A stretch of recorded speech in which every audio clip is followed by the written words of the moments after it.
เฟอทุกคนเฟอลาวถ้วยละ40,000กีบ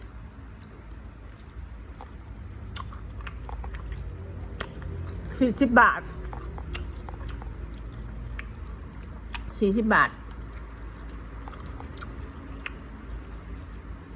ถ้วยละ40 บาท40,000กีบเฟอไพ่ว่ามันหน่อยทุกคนฮะไพ่ว่ามันหน่อยไพ่ว่าผสมราคาเนี่ยลองดูเฟอลาวอันนี้พักเนี่ยเอาใส่เองนะพักเขาก็ให้มาอันซีนมันซีนงัวเลยทุกคนเลยนี่เนื้องัว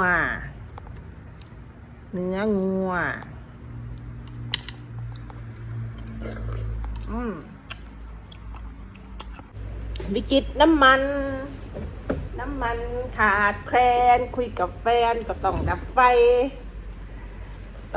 อยู่แล้วเนาะมันจะได้ตุบตับกันอ่ะโอ้ยตั้งกล้องเขาจะอยู่ทางไหนคนกี่ชาติเอามา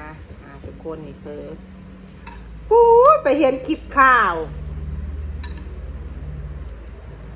พี่น้องชาวไทยมีแต่โตขักทุกคนมีแต่โตขักอยู่หมุงใดรัฐบาลไทยเนาะออกกฎแล้วมาให้ใส่แกลลอนเนาะ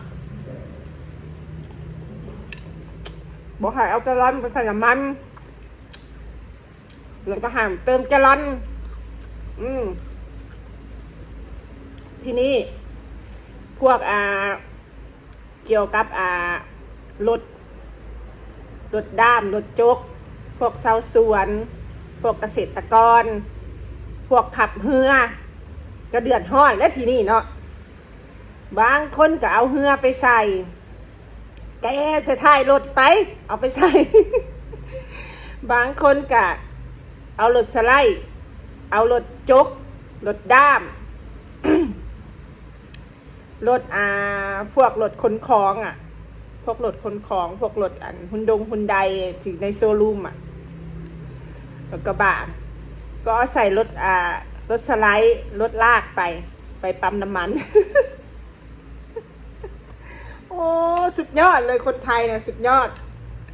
สะใจจริงๆสะใจจริงๆแล้วเขาก็ใส่แล้วก็เขียนแคปชั่นแล้วนะอย่าเล่นกับระบบมาสันดิ ที่ลาวยังไม่ได้ขนาดนั้นนะ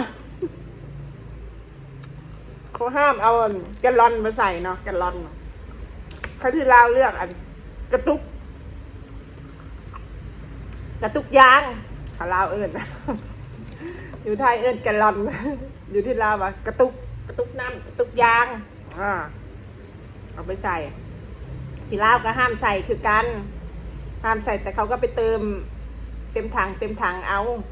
เขาไม่ได้ลากรถไปขนาดนั้น รถด้ามรถจุกรถขุดดินโอ้โหสารพัดรถเลยเดี๋ยวจะเอาภาพข่าวให้ดูเด้อทุกคนเด้อเราดูแล้วเราก็ขำกราฟเลย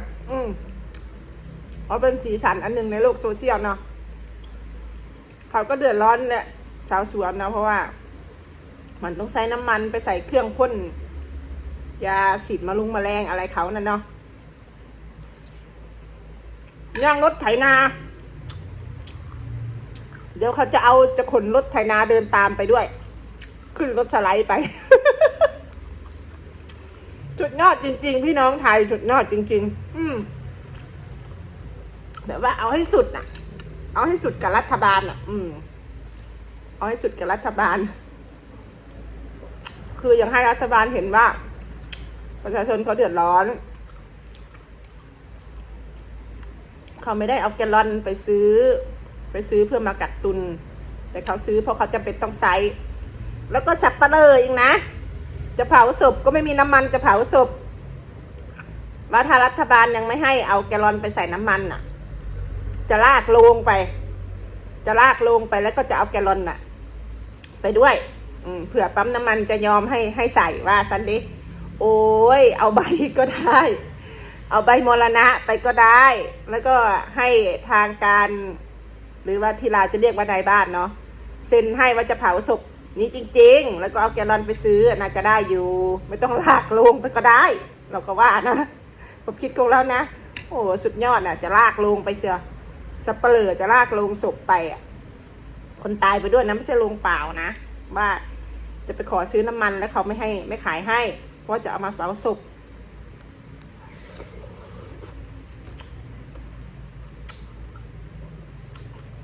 คลิปเราก็มีแค่นี้แล้วทุกคนกินเผลอตอนดีกว่ามันจะเย็นแล้วมันจะไม่อร่อยเอาไปอุ่นก็ไม่ไปกินนะถ้ามันเย็นแล้วเคยบ๊ายบายเจอกันใหม่นะเพื่อนๆโชคดี